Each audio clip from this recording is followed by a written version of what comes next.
¿Qué tal? Bienvenidos a un nuevo encuentro de grupos pequeños, iniciando una nueva serie. Esta serie es Claves para vivir y amar en plenitud. Vamos a tomar la carta de Primera de Juan y vamos a hacer un viaje maravilloso, desafiante, pero también profundo y confrontativo. Esta carta nos va a ayudar a revisar en lo profundo de nuestro corazón nuestra vida como creyentes para poder identificar un verdadero hijo de Dios de uno que es falso. Es una carta muy directa y muy confrontativa. No tiene matices, no hay zonas grises. Caminás en la luz o caminás en las tinieblas. Obedeces o no obedeces. Amás o no amás a los hermanos. Estas son pruebas radicales de nuestra fe verdadera. Es una carta que además nos va a servir de aliento y de esperanza en la obra que Cristo está realizando en la vida de todos aquellos que se arrepintieron e intentan vivir como Él anduvo. Es una serie donde vas a ser edificado, alentado, fortalecido. En otros momentos vas a ser confrontado, cuestionándote en profundidad, revisando, examinando tu vida y tu amor hacia Dios. Y eso lo puede hacer solamente la palabra de Dios. Puede revisar lo que somos y lo que hacemos. Así que yo te invito a que vos dejes que la palabra de Dios haga esto en tu vida durante toda esta serie. El contenido de Juan es intenso y muy directo. No hay zonas intermedias en el Evangelio. O sos un hijo de Dios o no lo sos. Juan va a estar escribiendo desde Éfeso. Es contemporáneo con Timoteo, que fue nuestra serie anterior. El año más o menos no es muy claro, pero está entre el 70 y el 85 después de Cristo.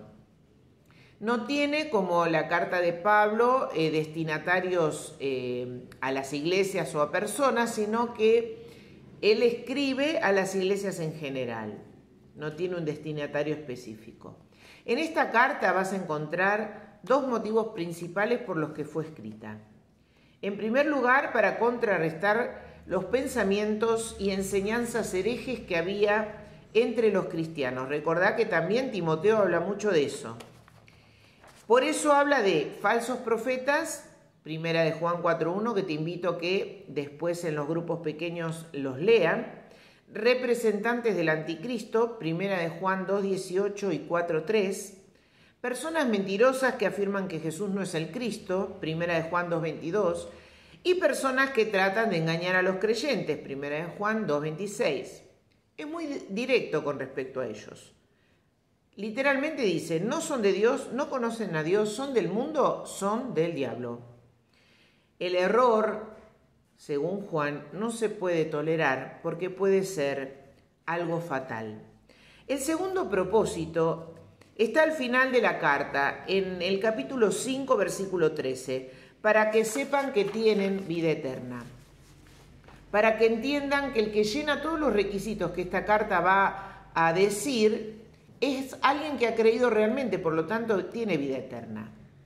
El contexto de esta carta es muy importante entenderlo para que podamos entender lo que está diciendo el apóstol Juan. Había gente que se estaba yendo del lado de Juan, de las iglesias donde él estaba. Los creyentes se preguntaban si estos que se fueron eran o no creyentes y si perdieron la salvación. Por eso, Primera de Juan 2.19 dice, esas personas salieron de nuestras iglesias, pero en realidad nunca fueron parte de nosotros.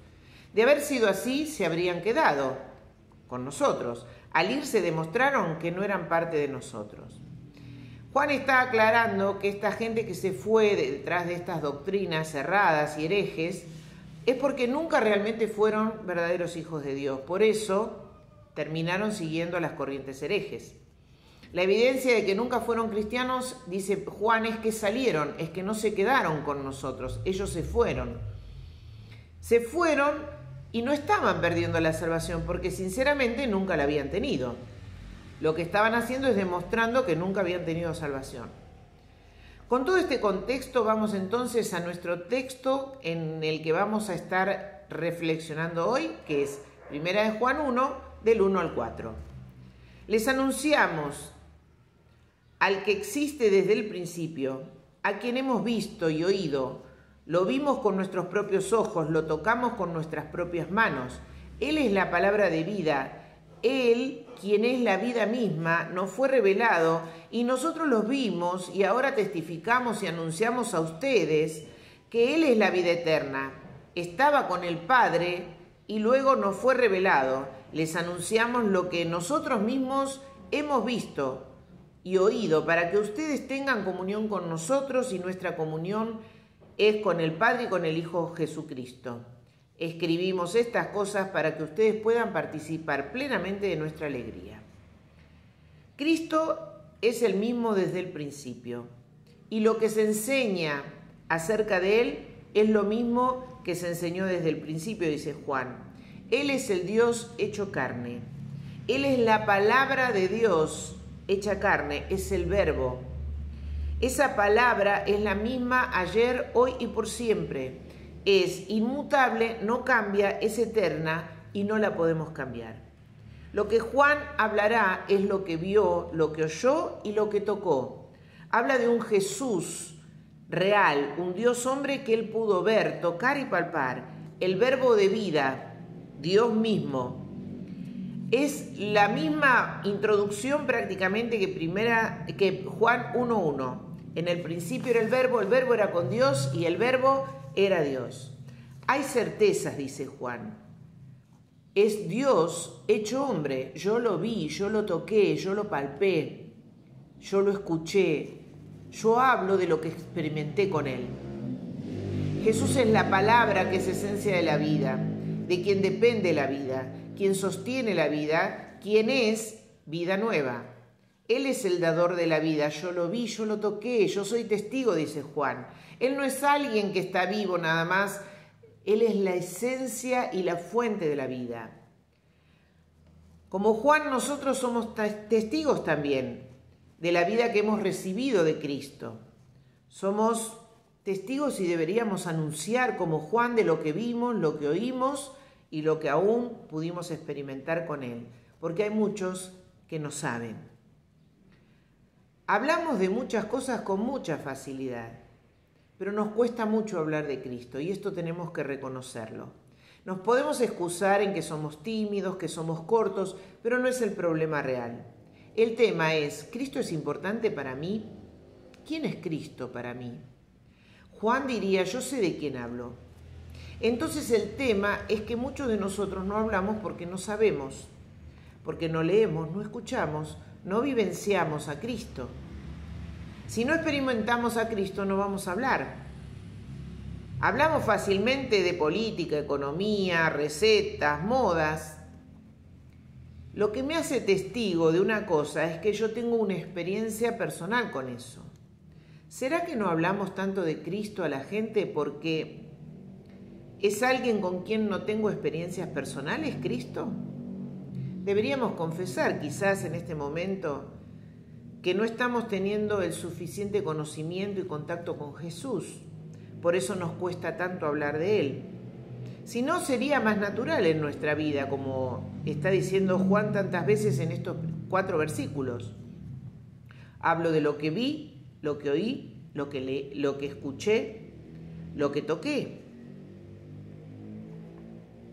No puedo hablar de lo que no conozco. Cuando vas de vacaciones, no volvés y empezás a llenar las redes sociales con tus fotos, contando tus experiencias, hasta el punto de hartar a la gente contando todo lo que vivenciaste. ¿Por qué no te sucede lo mismo después de leer la Biblia, o de estar en un grupo pequeño, o de escuchar un devocional, o de escuchar una prédica? ¿Qué es lo que cambia? ¿Por qué no hablas con otro de lo que viste, oíste, de lo que experimentaste? Entonces, ¿dónde está el problema? El tema es cuánto disfrutás a Jesús y cuánto disfrutás conocerlo. Juan no podía dejar de hablar de lo que había visto y oído. Hechos 4:20 dice, nosotros no podemos dejar de hablar acerca de lo que hemos visto y lo que hemos oído. Juan da testimonio de Jesús por 2 razones. Ahí mismo dice en estos versículos, para que tengan comunión con nosotros y para que tengamos comunión con el Padre y con el Hijo. La palabra comunión aquí es koinonía. No es simplemente que me junto con los hermanos en la fe, sino que significa vida compartida con ellos. Juan dice que tenemos una vida compartida con el Padre y con el Hijo. Y si nosotros tenemos también una vida compartida con el Padre y con el Hijo, entonces tenemos comunión los unos con otros, los hermanos entre sí, porque lo que nos trae comunión entre nosotros es la comunión personal que cada uno tiene con Dios. Nuestra vida está entrelazada porque Cristo y el Padre nos entrelazan. Esa comunión es el regalo de Dios para nuestra soledad. Es para que no estemos solos. Es la respuesta de Dios a la soledad. La segunda razón está en el versículo 4. Dice, escribimos estas cosas para que ustedes puedan participar plenamente de nuestra alegría. Y la razón es para que el gozo sea completo. Y eso depende de que haya comunión. Martin Lloyd-Jones dice, el gozo es plena satisfacción. Si algo está insatisfecho dentro mío, yo no puedo tener gozo. Ese estado de satisfacción significa que mi intelecto, mis emociones y mis deseos están satisfechos todos al mismo tiempo. Por ejemplo, podés estar satisfecho en tu trabajo porque te gusta, porque te sentís que estás en lo tuyo, que tenés capacidades, habilidades, que te sale bien todo.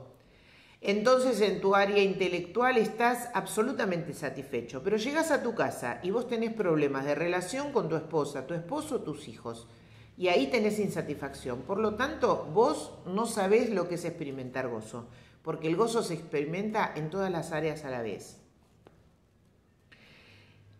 Así que podés estar satisfecho encontrando maneras de satisfacer tu carne, tus deseos, pero tu conciencia está acusándote, por lo tanto, está insatisfecha y por eso vos no podés experimentar el gozo. El gozo es un estado de satisfacción completa en la mente, la voluntad, los deseos, las emociones, las relaciones, y por eso está absolutamente dependiendo de Dios. Es el único que puede producir verdadero gozo en nuestro corazón y depende de la comunión que nosotros tengamos con Él. Cuando la comunión está rota a causa de nuestro pecado, el gozo se pierde.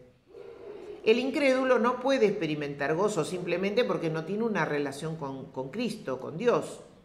Pero el problema es cuando los creyentes que tenemos relación con Dios no podemos experimentar la satisfacción completa porque la comunión está rota por algún lado. Entonces tenemos insatisfacciones que nos roban el gozo. Por eso, nuestra sumisión a la voluntad de Dios es importante, porque si esta no está, no va a haber comunión física, viva, continua, diaria, completa, que permita que Dios renueve el gozo dentro de nosotros.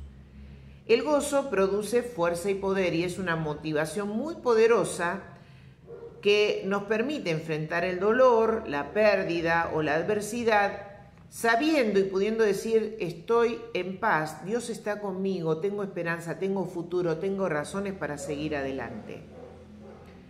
Hay pocos cristianos que pueden experimentar esto. Y esto es una gran contradicción, porque todo cristiano debería poderlo experimentar. Si Dios vive en nosotros, nosotros deberíamos tener pleno gozo. Por eso revisemos en este tiempo, durante esta serie, nuestra comunión con Dios. Porque si no tenemos completa satisfacción, algo en nuestra comunión con Dios está rota. Y tenés que arreglarlo. Cuando Moisés fue a recibir las tablas en el monte Sinaí, dice la Biblia que el monte Sinaí se conmovió, tembló, cuando Dios descendió sobre el monte. Si algo inanimado se conmueve ante la presencia de Dios, ante el descenso nada más de Dios, ¿cómo puede ser que la vida de nosotros, los creyentes, no se conmuevan si Dios está viviendo dentro de nuestro corazón? Su presencia es algo continuo dentro de nosotros. Algo no está bien. ¿Cómo puede no sacudirse nuestra vida en nuestro interior ante su presencia? Y a lo largo de esta serie te animo a que te dejes sacudir en tu ser interior por Dios, para que puedas arreglar todo lo que identificás que está roto en tu comunión con Dios, para que puedas arreglar si hay comunión rota con tus hermanos en la fe o con los de tu propia casa. Necesitamos revisar en lo profundo de nuestro corazón porque nunca experimentaremos una satisfacción completa con una comunión rota. Nunca experimentarás satisfacción completa con comunión rota. Si Jesús no lo es todo para tu vida, algo está mal en vos. Si Él no es el propósito de tu existencia, si Él no lo es todo, algo no está bien. Cristo no puede ser una parte de nuestro mundo, Cristo debe ser nuestro mundo. Cuando esto es así, entonces hay gozo, porque Él llena todas las expectativas y cubre y satisface todas las cosas. Cuando tu trabajo es tu mundo, tu trabajo tiene imperfecciones porque vas a encontrar muchas cosas imperfectas. Por lo tanto, vas a tener insatisfacción y no vas a poder experimentar el gozo. Si tus hijos son el centro de tu mundo, ellos son imperfectos. También vas a sentir insatisfacción y no vas a poder experimentar el gozo. Pero cuando Cristo es tu mundo, cuando Cristo es tu centro, todo es diferente. Porque Él es suficiente, Él es la fuente de gozo perfecta. Tu vida en Él está completa en todos los sentidos.